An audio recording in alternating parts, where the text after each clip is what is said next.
What's up, guys? Today we're talking about a brand new Star Wars Disney Plus show that is rumored to be in the works right now that is starring a bounty hunter girl who is force sensitive, who's being chased down by the Inquisitors.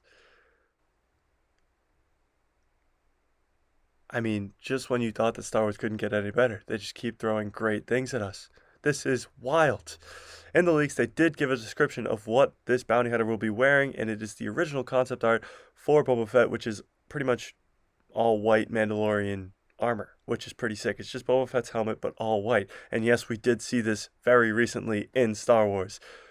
Again, if you haven't seen the animated shows, please stop this video and go watch them. Clone Wars, Bad Batch, Rebels, they all need to be watched at this point, and it is definitely worth it. They are wicked good, and you're going to be confused watching Mando Season 3 and Book of Boba Fett and probably Obi-Wan Kenobi. All these shows coming up, you're going to be confused or miss out on stuff if you don't watch these shows. So please, go watch these shows. But like I said, we saw this armor very recently, and it was in the Bad Batch Season 1 over the summer, and it was in Sid's office. So if you're asking who's Sid, then obviously you haven't seen the Bad Batch, which came out over the summer. She is who the Bad Batch work for because they need money, and she gives them jobs, and in her office is this helmet. So what does this all mean? Let's talk bounty hunters. So Jango Fett, which all the clones are modeled after, is a bounty hunter. His son Boba Fett, bounty hunter. And now the Bad Batch. They're bounty hunters. They hunt bounties. They did all Season 1. They're bounty hunters. And clearly with the success of Mando, they realized that people love the bounty hunters. They love all these cool fight scenes that they have, and they don't really need to give us lightsaber battles. Although lightsaber battles are cool, Star Wars fans are satisfied by other things, like Mando, and like this show.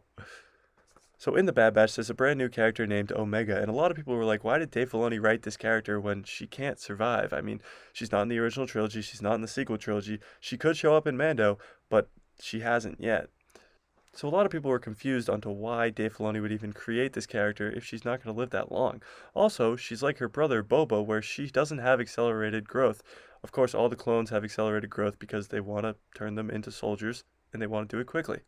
But Omega is one that isn't like that. And yes, I think you see where I'm going with this. Bad Batch takes place right after Order 66.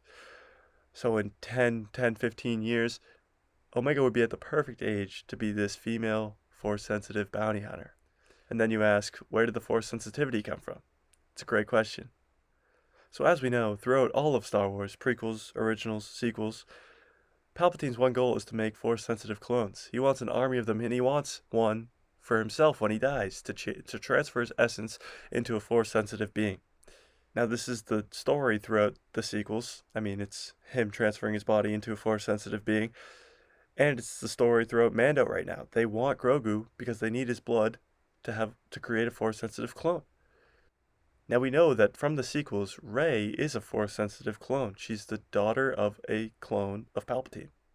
But what if she wasn't the first? What if years and years before there was a force-sensitive clone, and this was Omega? But because the scientists on Kamino kept her under wraps, and Palpatine didn't really know about her, and when Kamino was destroyed and all the clones were let go because they brought in stormtroopers instead, she was forgotten about. Becomes a bounty hunter, gets a name for herself, draws the attention of the Inquisitors, and now has to fight off the Inquisitors as a bounty hunter who is force sensitive. Tell me this doesn't sound like the coolest show ever. Because to me, I honestly am freaking out right now because this sounds so cool. And of course, if she gets away from the Inquisitors, and the Inquisitors are having trouble, you know who shows up then? Darth frickin' Vader!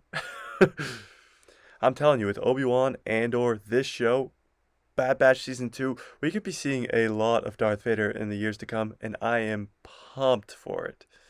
I honestly think that, as fans, we could never get enough Darth Vader. Never.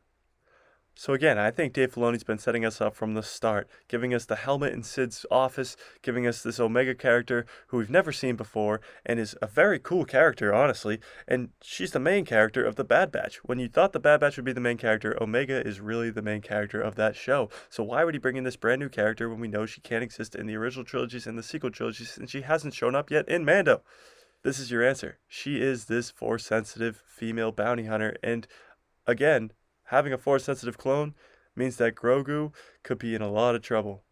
So what do you think about this show? I mean, I hope it gets made. It's still in the developmental stages probably at Disney Plus, so I really hope they make this show. This is a great idea because Omega is such a good character and we really have just met her, and to make her a Force-sensitive bounty hunter with white Mando armor would be the coolest thing ever. And I really hope you guys think the same, but if you don't, tell me in the comments. I want to hear it. Give me a like and a subscribe, please, and may the Force be with you always.